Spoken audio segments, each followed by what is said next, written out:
Bonsoir à tous, j'espère que vous allez bien. On se retrouve ce soir pour un nouveau cours de Pirkei Avot, Lélo Nishmat avec votre permission, Yosef Ben Sarah. On va faire la dernière Mishnah du premier chapitre de Pirkei Avot, ce qui signifie la 18e Mishnah du premier chapitre. La Mishnah, elle commence ainsi. Rabban Shimon Ben Gamliel Omer, Rabban Shimon Ben Gamliel il nous dit Al Shlosha Devarim Haolam Omed. Sur trois choses, le monde tient. Aladin, sur le jugement, vers la émet, sur la vérité, vers la shalom et sur la paix, chez Neymar, comme il est dit dans Zecharia, qui est un prophète, émet ou mishpat, shalom shiftu bishaarecha.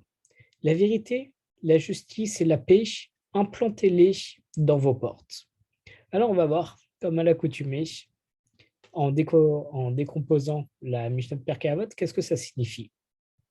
Donc, juste pour la petite histoire, Rabban Shimon Ben Gamliel, c'est le petit-fils de Rabbi Shimon qui a été cité dans la Mishnah précédente, qu'on a étudié ensemble et que je vous invite, si vous voulez, à retrouver sur notre YouTube. Donc, on a Rabban Shimon Ben Gamliel, il nous dit Al Shlosha Devarim Haolam Omed. Le monde repose sur trois choses. Et tout de suite, on connaît tous cette formule parce qu'on la retrouve aussi dans la deuxième Mishnah de Pirkei Avot. Shosha Devarim Haolam Omed, à la Torah, à la Avoda, à Gimlut Rasadim. Sur la Torah, sur la Avoda, sur le fait de servir à Kadosh Baruch Hu, al Gimlut Rasadim, et le fait de faire du bien aux autres.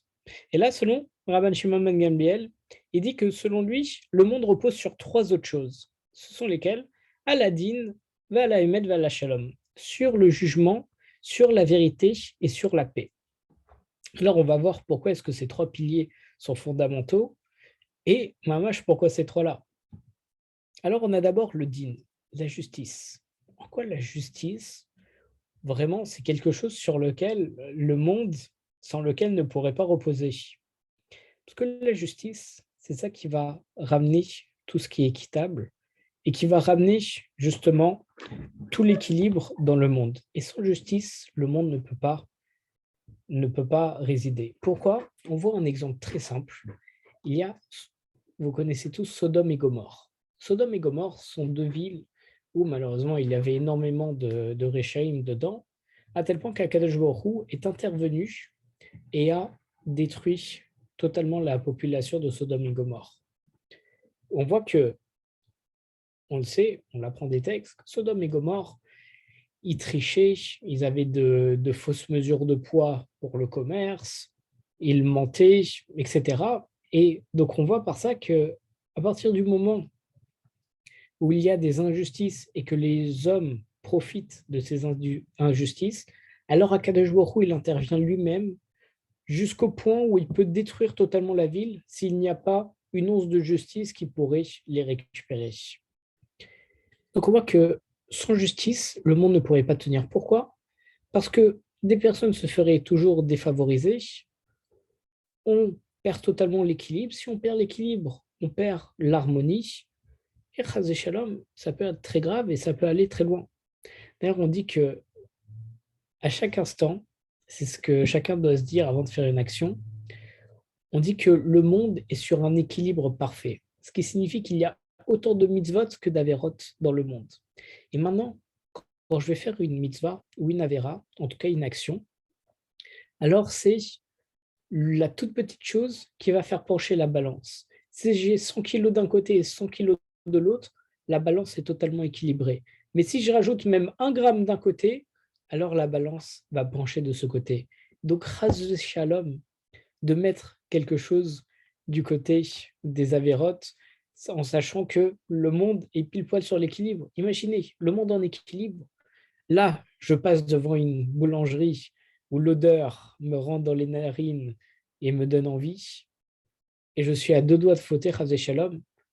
Et si chas shalom je faute, alors je mettrai le petit gramme du côté des avérotes et la balance risquerait de pencher. Et si la balance penche alors qu'on est à un équilibre parfait dans le monde, dans ce cas-là, on tombe dans un monde où il y a plus d'avérotes que de mitzvot, et chas shalom, Makadosh Baruch Hu pourrait décider de le détruire pour ça, à cause des anges accusateurs.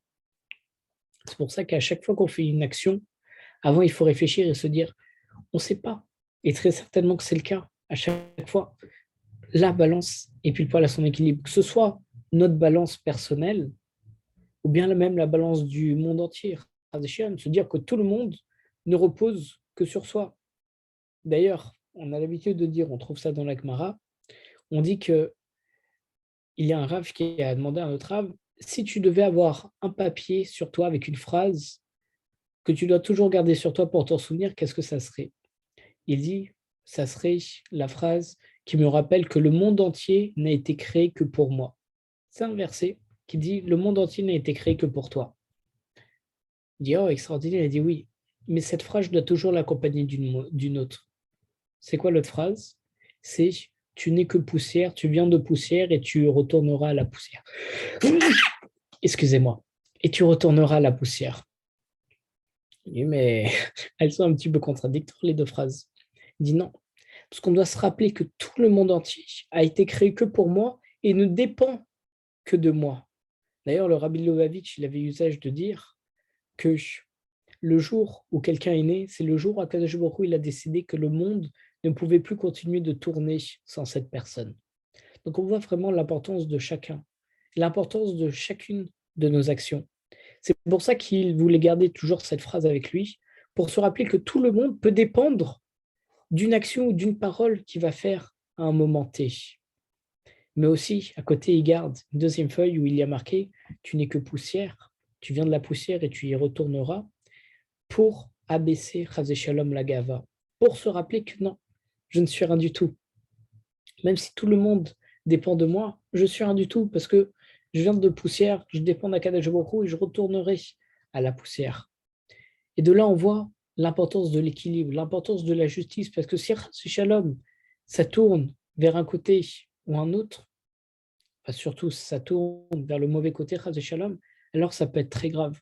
Et il faut s'efforcer de le faire tourner vers le positif. D'ailleurs, on voit l'importance de la justice parce qu'il y a marqué dans le traité Brachot que Akadosh Baruch Hu réside parmi trois personnes.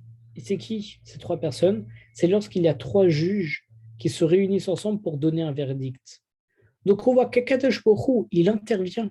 Et on dit qu'il réside parmi les juges lorsqu'ils rendent la justice. On m'aurait dit Akadosh Baruch Hu, il est là lorsque deux personnes prient et étudient, comme on voit aussi dans le traité Brachot. On a dit oui, c'est normal. Akadosh Baruch Hu, il est là lorsque les 70 membres du Sanhedrin sont réunis. Alors oui, parce que ce sont des personnes imminentes, des grands sages. Alors on peut comprendre qu'Akadosh Baruch Hu soit là. Mais pour qu'Akadosh Baruch Hu soit là, juste quand trois personnes vont s'asseoir et vont rendre un jugement, alors là, ça nous montre l'importance justement de ce jugement. Et à quel point, encore une fois, Akadosh Baruch Hu, il veut intervenir tellement c'est important pour lui dans la justice. Et d'où est-ce qu'on tire la justice la plus équitable? C'est dans la Torah. C'est dans Mishpatim où il y a marqué Ain tachatain, shen tachatchen, yad tachat yad, regel tachat ragel. Œil pour œil, dent pour dent, etc., etc. Après, on dit aussi pied pour pied, mesure pour mesure. C'est bien entendu la loi du talion, c'est mida keneged mida, c'est mesure pour mesure. Chaque chose qu'on fait, ça revient à la même mesure. Alors bien entendu, on sait, tout le monde le sait bien, que c'est pas parce que si Chazécham, j'ai crevé l'œil de quelqu'un qu'on va me crever l'œil, mais je vais devoir payer la somme et le prix d'un œil. Mais en tout cas, on voit que la justice doit être parfaite. C'est tu as endommagé un œil, tu rembourses l'œil. Tu as fait telle chose, alors tu rembourses exactement la chose. Un voleur, il doit rendre exactement ce qu'il a volé. Et on voit à quel point la Torah, elle est vraiment makpedet. Elle fait attention, elle est makpid sur tout ce qui est le inyan de la justice. Que tout se passe bien, que tout soit toujours équitable. Et donc, on peut comprendre pourquoi est-ce qu'un des piliers, selon Rabban Shimon ben Gamliel, c'est la justice, parce que sans justice, le monde ne peut pas tenir. Si, lorsqu'il y a un voleur, on ne le punit pas, ou un tueur, on ne le punit pas, alors le monde serait constitué que de voleurs, de tueurs, de mauvaises mœurs. Et à ce moment-là, le monde sera mis à feu et à cendre, et il ne pourrait pas continuer de tourner correctement. La deuxième chose, il nous dit à l'Aïmet, sur la vérité. Et on va tout de suite reprendre avec Marabrachot qu'on a commencé à mentionner. Pourquoi est-ce que Akadosh Baruch Hu siège parmi trois juges lorsqu'ils rendent leur verdict pour que justement on soit sûr que le din il est émet, que le din il est vérité. Alors, il y a une question qui se pose sur le traité Makot. Le traité Makot, qui parle surtout de tout ce qui est les jugements et des punitions, il débute sur une Mishnah qui nous dit Ketzad Edim Zomemim. Comment est-ce que on fait des Edim Zomemim? Un Zomem sont deux personnes qui sont venues témoigner sur une scène, mais en réalité, deux autres témoins viennent en disant les deux témoins qui ont témoigné, ils n'étaient pas là au moment où ça s'est produit. Donc à ce moment-là, les Edim, ils sont Zomemim, on appelle ça Zomemim, parce qu'on leur dit tu ne peux pas témoigner, tu n'étais pas là. Et donc ça les discrédite. Et leur peine, c'est Kacher Zamam, c'est la même peine qu'ils ont voulu faire. Se dire, si on témoigne sur quelqu'un alors qu'on n'était pas vraiment là pour que la personne soit passible de payer 1 000 euros, alors moi, comme j'ai témoigné à faux, je vais devoir payer 1 000 euros. Si j'ai témoigné pour que la personne aille en prison, alors moi, à la place, j'irai en prison, etc., etc. Et on se pose par rapport à ça une question. On se dit, Kacher Zamam, c'est comme ils ont voulu faire, mais si le verdict est tombé et qu'ils ont réussi donc à faire tomber la punition à la personne, alors c'est pas Kacher Zamam comme ils ont voulu faire, mais Kesha Sitem Zamam. Mais c'est comme, mais c'est Kesha Sitem, c'est ils ont réussi à le faire. Donc s'ils ont réussi à le faire, on ne devrait pas leur mettre leur peine. Donc on se pose la question. Ça veut dire que si maintenant quelqu'un fait un faux témoignage puisqu'il n'était pas vraiment là, et là, il témoigne et la personne est punie. Et lui, donc le aide, il a réussi à mettre la punition. Après, on se rend compte qu'en réalité, il n'était pas là. On ne va pas le punir. Alors, c'est ça la justice. C'est ça la vérité. La personne a été punie pour rien et le témoin ne va rien lui faire. C'est bizarre comme concept. Alors, ce qu'on répond, c'est qu'en réalité, c'est notamment, il me semble, Maharal qui parle de ça. Il dit qu'en réalité, si les juges ont appliqué une peine sur un homme, c'est que forcément il devait l'avoir. Peut-être parce qu'il avait commis un autre acte, peut-être pour réparer un guilgoul ou quoi que ce soit, mais les juges ne peuvent pas se tromper.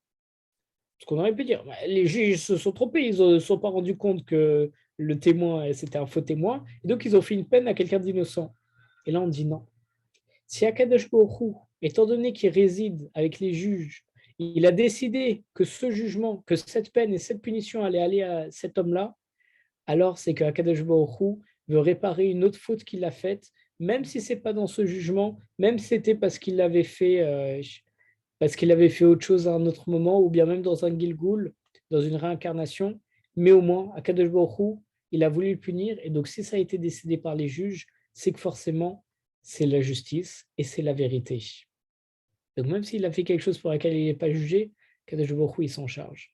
D'ailleurs, il y a une autre Mishnah dans les Pirkei Avot où on voit deux rabbanim qui se promènent le long d'un fleuve et ils voient un crâne flotter. Et il y a un des deux raves qui dit à l'autre, regarde, ce crâne-là, il est là parce que c'est quelqu'un qui a tué quelqu'un d'autre. Et étant donné qu'il a tué quelqu'un, alors lui-même, il a été tué, il s'est retrouvé dans le fleuve. Et de la même manière, la personne qui l'a tué va lui aussi être tué, etc., etc., parce qu'ils ont tué. Donc même si Akadosh Baruch Hu, en réalité, pour punir quelqu'un qu'il doit punir de mort, il lui envoie un meurtrier pour qu'il le tue, alors étant donné qu'Akadosh Baruch Hu a utilisé cet homme pour être meurtrier, alors lui-même sera tué par la suite. On se dit, c'est bizarre. Akadosh Baruch Hu, il nous prend comme exécuteur, mais après, il nous tue. Oui, mais Akadosh Baruch Hu, il a ses comptes. Et il sait très bien que pour une raison ou une autre, il faut pour l'expiation que je finisse comme ça, ou que je finisse de telle manière, ou que je paye telle chose ou telle chose. Mais chaque chose est décidée par Akadosh Baruch Hu, et Mida Kenegan Mida, mesure pour mesure, il a tué, alors il se fera tuer par quelqu'un, et celui qui a tué pour venger, alors il sera aussi tué par quelqu'un, Chas de Shalom. On voit qu'en réalité, de là on tire aussi un principe, c'est que Kadosh Baruch Hu, il nous utilise en tant qu'homme pour, entre guillemets, être le bâton pour punir les autres hommes. Par exemple, quelqu'un a volé de l'argent, Kadosh Baruch Hu, il veut lui retirer l'argent qu'il a volé, alors il va envoyer quelqu'un qui, je dis n'importe quoi, un pickpocket à côté de lui pour lui reprendre l'argent qu'il a volé, qui ne lui appartient pas. Ce pickpocket-là, qui lui-même va se faire voler, et au final, l'argent va va revenir à la personne à qui il appartenait de base. Mais on nous dit quelque chose de très important, c'est qu'il ne faut pas être le bâton avec lequel Akadosh Baruch Hu tape les autres. Parce qu'on aurait pu se dire, bah, en réalité, moi demain je vais devenir pickpocket, parce que tout l'argent que je vais voler, en réalité, c'est Akadosh Baruch Hu qui m'a mis sur la route de ces personnes, parce que ces personnes avaient elles-mêmes volé, et il fallait que je leur récupère l'argent. On dit non, ne sois jamais le bâton avec lequel Akadosh Baruch Hu il tape, parce que sinon, il va devoir t'utiliser aussi il va devoir utiliser quelqu'un d'autre pour pouvoir te taper après. Donc d'où la notion de justice et de vérité. Parce que même, pour reprendre le premier exemple de Makot, même si on dit que c'est la justice, etc., on aurait pu dire que c'est de l'injustice, le fait que la personne ait été punie alors qu'en réalité, les édimes, les témoins, ils étaient zomémimes, ils n'étaient même pas là au moment de l'acte, c'est-à-dire que leur témoignage est recevable, donc il ne devrait pas être puni, l'homme. Mais non, on dit parce que de toute façon, s'il a été puni, c'est la vérité, c'est le Hémet, parce qu'Akadosh Baruch Hu était là parmi les juges, et on a expliqué pourquoi, parce qu'il avait à un moment ou à un autre commis un délit, et ça lui permet d'avoir la capara grâce à ça. Et la dernière chose, c'est la paix. Va la shalom. Pourquoi la paix? Parce que ça revient totalement avec le trio qu'on est en train de mentionner, la justice, la vérité et la paix, parce que tout le but de la justice et de la vérité, c'est d'amener la paix. Alors, on aurait pu dire en réalité, maintenant qu'on vient de dire ça, je vais faire un pilier la justice, un pilier la vérité, mais je n'ai pas besoin de faire la paix. Parce que la justice, ça va amener la paix, et la vérité, ça va amener la paix. Eh ben non.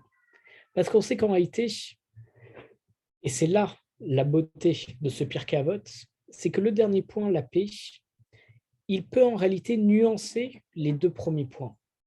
Dans quel sens? C'est que parfois, la justice n'amène pas la paix.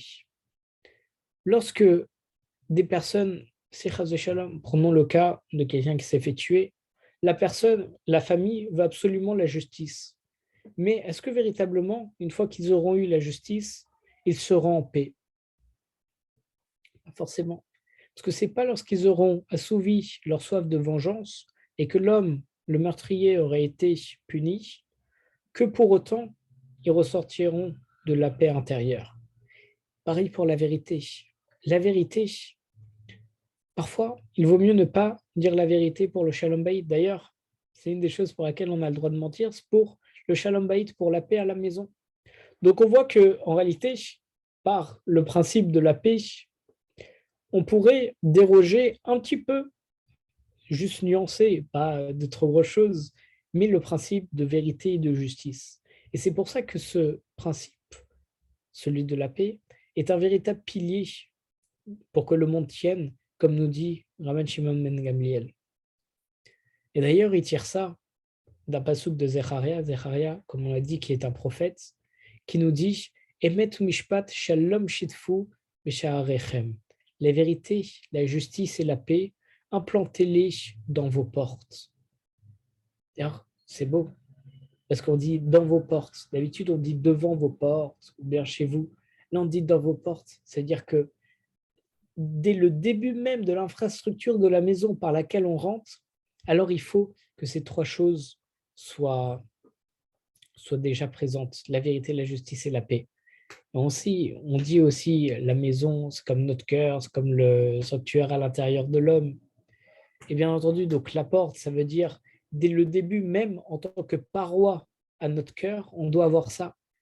On doit mettre la vérité, la justice et la paix au-dessus de notre cœur, parce que notre cœur, ce sont nos sentiments, nos émotions. Si à un moment j'ai de la colère, alors si je laisse la porte ouverte, entre guillemets, alors je vais m'énerver contre tout le monde, je vais provoquer des injustices parce que je ne vais pas savoir ce que je fais. Pareil, je vais commencer à dire des choses qui me sortent de la tête et qui ne sont pas la vérité. Et je vais bien évidemment endommager Chas de Shalom la paix en étant en colère.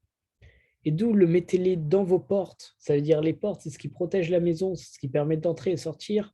Et donc dès nos portes, on doit mettre ça pour protéger. Donc juste devant le cœur, on doit aussi les mettre pour nous protéger.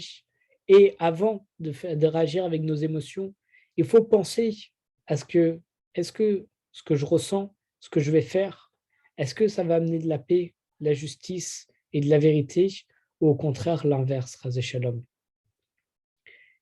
Et donc on voit aussi que Rabban Shimon ben Gamliel, il tire ces trois piliers par Zecharia, qui était un prophète et qui donc appuie tous ses propos et qui dit comme quoi, s'il y a bien une chose qu'on doit mettre devant nos portes et devant nos maisons, c'est la vérité, la justice et la paix. Donc pour reprendre très rapidement, pourquoi est-ce que selon lui, les trois piliers du monde sont ceux-là? Parce que la justice permet l'équilibre, permet l'harmonie, permet que le monde puisse continuer d'exister. Parce que sans ça, les voleurs persisteront à voler, les meurtriers, Chazé Shalom, persisteront à tuer, et le monde en ira qu'à sa décadence. La vérité, sans la vérité, si c'est un olam sheker, un monde de mensonges, alors on se perdrait, on n'arriverait plus à retrouver Akadosh Baruch Hu, on s'éloignerait de lui et on perdrait Chas Shalom aussi la Torah. Et la paix, sans la paix, on serait continuellement en guerre. Et ce qui, ça aussi, amènerait sans arrêt des perturbations, mettre Chas Shalom les villes en feu et en cendres et amènerait qu'à la perdition. Donc c'est pour ça que Bezrat Hashem, il faut travailler sur ces trois aspects et se dire avant chaque action que le monde peut pencher d'un côté ou d'un autre et toujours faire attention si ce qu'on fait est bien juste, si ça amène la paix et si, bien entendu, ça ne cache pas de mensonge et que ça ne voile pas la vérité. Chazak U'Baruch à tous.